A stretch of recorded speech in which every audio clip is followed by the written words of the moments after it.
As NATO leaders discuss long-term military support for Ukraine, Kyiv has stressed the immediate need for Western arms to fend off the Russian invasion.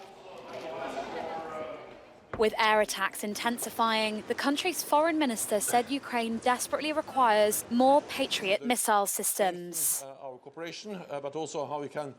Saving Ukrainian lives, saving Ukrainian economy, saving Ukrainian cities depends on the availability of Patriots and other air defense systems in Ukraine. And we're talking about Patriots because it's the only system that can intercept ballistic missiles. And only in March, Ukraine was hit with 94 ballistic missiles. But providing Patriots depends on allies. They have plenty of them.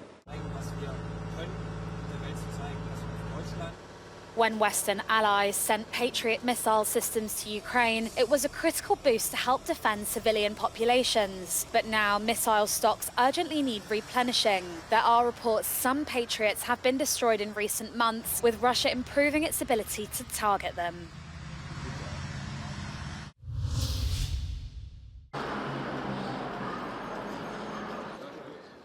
For Europeans, Ukraine is a favorite candidate country to join the EU, beating much older contenders like Albania, Serbia, and Turkey. That's according to an exclusive Euronews poll by Ipsos. 45% of people support bringing Ukraine into the bloc, 20% say they are not sure, and 35% oppose. Runner-up is Bosnia and Herzegovina with 37% of support. The country with the least support among EU citizens is Turkey with 24%. For so many years, enlargement was out of the agenda, so enlargement was not part of the topics that was prevailing in the EU's agenda, and it wasn't until the Russian aggression against Ukraine in February 2022 that enlargement gained momentum again. Enlargement was put on the table again. Leaders understood, and member states as well understood that enlargement was necessary in order to strengthen the union, and the narrative about enlargement also adopted a more positive approach.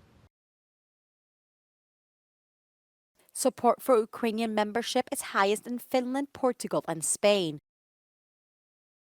Sweden, Poland, Denmark, and Romania are also strongly in favor at over 50%. The least supporting Europeans are in Hungary, followed by Slovakia and Czech Republic.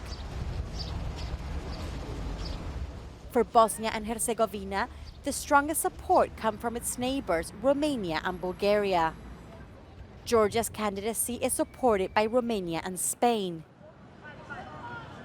In general, Spain and Portugal are the countries that mostly support the enlargement, while residents in France and the Netherlands are mostly negative.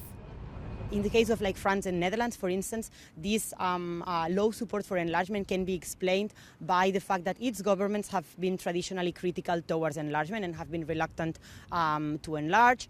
We saw it, for instance, in 2019 when the Netherlands and France blocked the opening of EU accession negotiations with Albania and North Macedonia, or recently it also happened with Bosnia, that the Netherlands was one of the most critical countries about taking such decisions.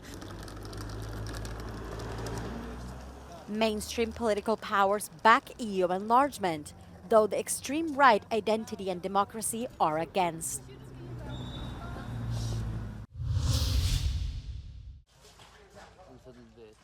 Several people have been killed by an Israeli attack on Rafah. A residential building in Khan Yunis was also hit by the IDF, killing 4 people. According to the Gaza Health Ministry, the death toll in Gaza is now almost 33,000, most of them women and children. Charity World Central Kitchen, whose 7 aid workers were killed in an Israeli strike on Monday, has demanded an independent investigation into the incident. Israel insists the attack was a result of misfire, which the charity denies. I know that everybody understands that food is a universal right, that food is not a weapon of war. Food should never be a weapon. And the airstrikes on our convoy, I don't think were an unfortunate mistake. It was really a direct attack on a clearly marked vehicles. The bodies of the 6 aid workers killed were transported out of Gaza. In Taiwan, efforts continue to rescue dozens of people trapped under the rubble after the worst earthquake in 25 years. At least 9 people were killed in Hualien County and more than 1,000 were injured. In the city of Hualien, near the epicenter, 48 residential buildings were damaged. About 690 people were either still missing or stranded on Thursday, including more than 600 who were stranded inside a hotel. Some 60 workers who had been unable to leave a quarry due to blocked and damaged roads were freed. The quake and its aftershocks caused landslides and damaged roads, bridges and tunnels, causing significant transport problems. The army is working on the cleanup. Here, soldiers are clearing debris in a Hualien school, the hardest hit city. Taiwanese Premier Chen Chien-jen has visited the evacuees, still shaken in the aftermath.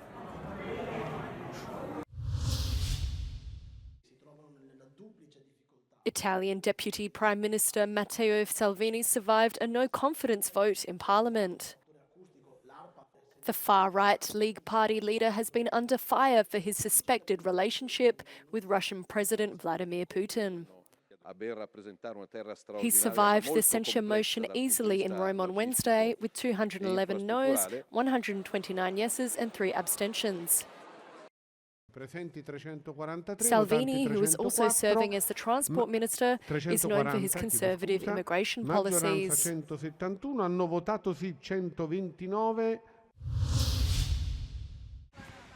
The French police removed dozens of migrants from the forecourt of Paris City Hall as the capital gets ready to begin its 100 days countdown of the start of the Olympic Games. About 50 people, mostly women and children aged 3 to 10, were relocated on a bus to a temporary government housing in eastern France. C'est des familles, c'est des mineurs, c'est nos patients, c'est des gens avec qui on essaye d'être solidaires. Et là, au nom des Jeux Olympiques, tout ce qu'on leur propose, c'est de partir loin de Paris, à Besançon ou à Marseille. Aid workers have expressed concern that the move is the beginning of a broader effort by Paris authorities to clear out migrants in the capital before the Games. Donc, ces propositions ne sont pas adaptées. Il y a des places à Paris.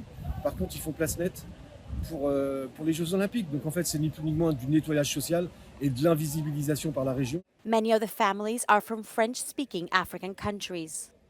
Ils ont dit on doit aller à la province, mais c'est mieux plus que pour rester à dehors avec les enfants. Comme ça, c'est pas vite. C'est fatigant quand même. Olympic organizers have said they are working to find solutions. Aid groups have distributed food, blankets, and diapers and helped some of them find temporary housing for a night or two.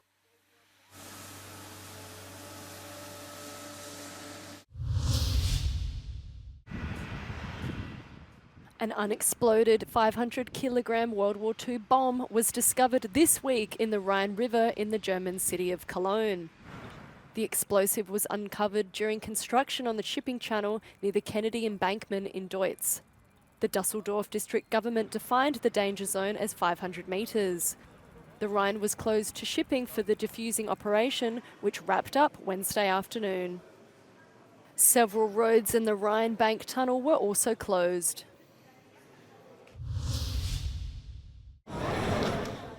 Small business owners and entrepreneurs say they have suffered the most from Croatia's ban on Sunday shopping. The ban has been in place since July and only allows shops to open on 16 Sundays of the year of their choosing. While unions are satisfied, businesses are not. They are facing a €50 million drop in turnover this year with the loss of Sunday trading. Retailers claim layoffs and reduced profits will follow.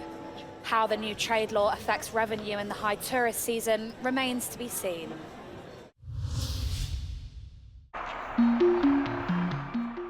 Democracy, the rule of law and fundamental rights are core values of the European Union that have been shaken over recent years. In 2022, members of the European Parliament were accused of being involved in a cash for influence corruption scandal, which allegedly implicated Qatar, Morocco and Mauritania. Fast forward 15 months, the European Parliament filed a lawsuit against the European Commission over the release of frozen funds to Hungary, a country it claims failed to meet standards of judicial independence set out in the EU treaties. That agreement by the national parliament.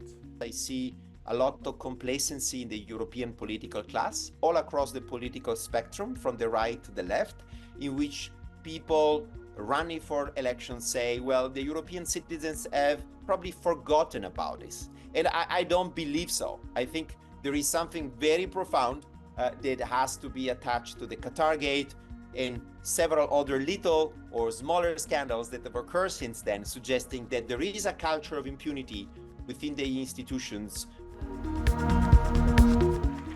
As the European elections approach, the credibility of the European institutions has come under closer scrutiny.